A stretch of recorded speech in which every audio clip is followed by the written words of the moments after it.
शंकर भगवान पर चढ़ा हुआ जल शिव का प्रसाद।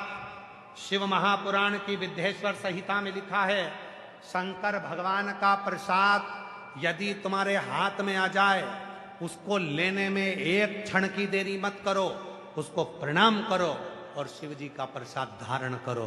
क्यों? वो शिव का प्रसाद हमें कवच प्रदान कर देता है, कवच दे देता।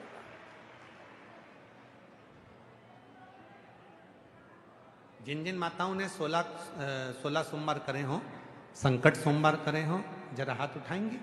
कभी जिन्होंने 16 सोमवार संकट सोमवार करे हो, उठाओ हाथ। करें आप लोगों ने? रखो। 16 सोमवार की कथा में वर्णन आता है कि 16 सोमवार का जो प्रसाद होता है, संकट सोमवार का जो उद्यापन होता है, 16 सोमवार का जो उद्यापन होता है, उस उद्यापन का जो प्रसाद चूरमा होता है, उस प्रसाद को रात भर नहीं रखा जाता, उस प्रसाद को उसी दिन समाप्त करना पड़ता। शिव के प्रसाद को लेने में देरी नहीं कर सकते। आया आया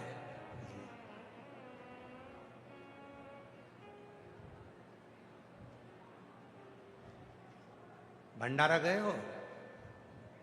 हम महाराष्ट्र वाले भंडारे की बात नहीं कर रहे, हम यहीं पे भंडारा चल रहा है उसकी बात कर रहे हैं। भंडारा गए हो? अरे बोलो तो जम के। यहाँ जो कथा का जो भंडारा चलता है ना, उसका कभी दर्शन करा तुम लोगों ने कि नहीं करा? करा? बड़े बड़े सेठ जिनके घर में कोई 4-6 नौकर लगे हैं, वो भी भंडारे की लाइन में लगकर प्रसाद को पाने के लिए तैयार खड़े हैं। क्यों? उनको मालूम है ये शिव महापुराण का वो प्रसाद है जिसको लिया और कवच धारण कर लिया, जिंदगी में से रोग को मुक्त कर लिया। महाराज जी सीहोर कुबरेश्वर धाम पर प्रतिदिन, आप भी आए हैं, लगभग 25 से 30 हजार लोग रोज आते हैं। बाहर इतनी होटलें बनी हैं पर कोई भी होटल का भोजन सुबह का समय लेता ही नहीं। जितने लोग कुबरेश्वर धाम आएंगे वो सुबह का भोजन बाबा के धाम में ही पाएंगे। उनको मालूम है कि ये कंकर शंकर की धरा का प्रसाद है, इसको ले लिया, कवच धारण। और ये कवच एक दिन का नहीं, स्वयं भगवान दुर्वासा ऋषि के रूप में भगवान शंकर गए, भगवान कृष्ण को कवच देने के लिए खीर खाई और खीर खाकर भगवान कृष्ण के शरीर पर फेंक दी। हे कृष्ण, पूरे शरीर पर मल लो। भगवान कृष्ण ने खीर तो मल ली पर पांव के तलवे में खीर को नहीं मल पाए। जब पांव के तलवे में नहीं मली तो भगवान दुर्वासा जी ने कहा, अब तुम्हारे प्राण छूटेंगे तो पांव के तलवे से छूटेंगे। नाथ, पांव के तलवे से क्यों? मैंने खीर प्रसाद दी थी, अगर वो प्रसाद पूरे शरीर पर लगा लेते तो बाण आता, जरा नाम का व्याघ्र छोड़ता, तुम्हारे लगता नहीं, उससे कुछ होता नहीं। पर पांव के तलवे में वो बाण लगा और भगवान कृष्ण को प्राण त्यागना पड़ा। शिव के प्रसाद में, शिव के प्रसाद। शंकर भगवान पर शिवपुराण में हम वर्णन करते हैं, जल चढ़ाओ, थोड़ा सा जल अपने ऊपर प्रोक्षण करो, थोड़ा सा जल का आचमन करो। क्यों कहते हैं? शंकर भगवान पर चढ़ा हुआ जल, शिव पर चढ़ा हुआ जल, उसका जब हम प्रोक्षण करते हैं, अपने ऊपर छींट लेते हैं, ये एक कवच अपन धारण कर लेते हैं।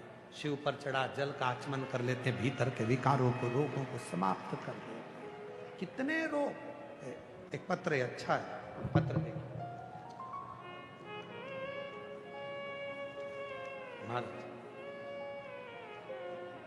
शिव का चढ़ा हुआ जल का पत्र देखिए, पढ़िए। मेरा नाम गुड्डी वैष्णव, पता आजाद नगर भीलवाड़ा की रहने वाली हूँ। कहीं बैठी हैं गुड्डी वैष्णव? कहीं बैठी हो तो हाथ हिला सकती हैं। गुड्डी वैष्णव आजाद नगर भीलवाड़ा की रहने वाली हूँ। कहीं बैठी हो तो हाथ हिला सकती हैं, और अगर बैठी हो तो बेलपत्र लेने के लिए आ सकती हैं। मैं गुड्डी वैष्णव, आजाद नगर भीलवाड़ा। गुरुदेव, मेरे पेट में गठान थी तो डॉक्टर ने बोला कि ऑपरेशन होगा। सभी डॉक्टर के पास गए, सबने ऑपरेशन का ही बोला। फिर मेरी ननंद ने बोला कि आप शिव जी पर 1 लोटा जल चढ़ाना चालू करो।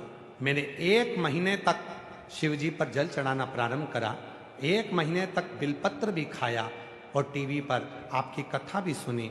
भोले बाबा की कृपा से बाबा ने ऐसी कृपा करी, दूसरी बार जब जांच कराने के लिए गई तो डॉक्टर ने कह दिया तुम्हारे शरीर में जो गठान थी वो पूरी गल चुकी है, अब तुम ठीक हो गई हो, तुम्हें ऑपरेशन की जरूरत नहीं है। 1 लोटा जल